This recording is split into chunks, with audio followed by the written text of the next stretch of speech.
A letter containing damaging claims about News International's knowledge of illegal phone hacking is being described as a smoking gun in the ongoing investigation of the scandal.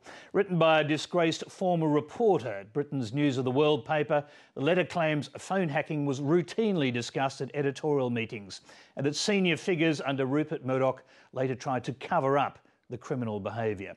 Europe correspondent Philip Williams reports from London.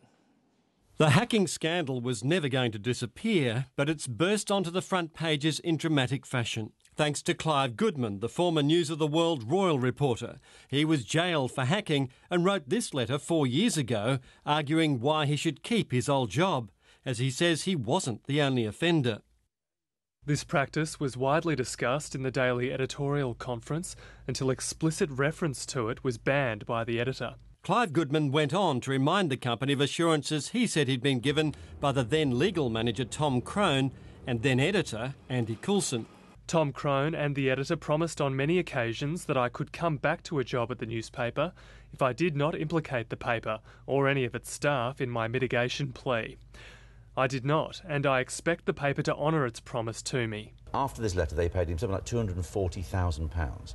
It looks for all the world as if they paid him to shut up again, and so insofar as this evidence is a cover-up, I think that's pretty clear that it sort of does, although precisely by who remains an open question. Andy Coulson went on to become the Prime Minister's communications chief and has always said he knew nothing of the hacking. With former News International staff appearing to contradict each other, the parliamentary committee now has to sort fact from fiction. Goodman's letter is accurate, and we don't know that yet. It's an allegation from Clive Goodman, but if it's accurate, the whole foundation of the company's defence for the last 3 years collapses. Also at odds, conflicting accounts of legal advice given to News International by lawyers from the company Harbottle and Lewis that James Murdoch said cleared other employees of hacking.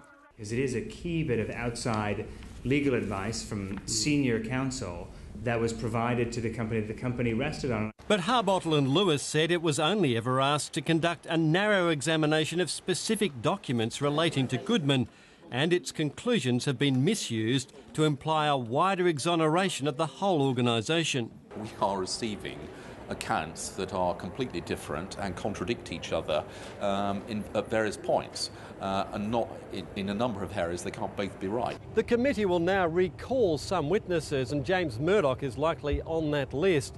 There was some bright news. Some senior policemen had just been cleared of any involvement in the hacking scandal. Philip Williams, Lateline.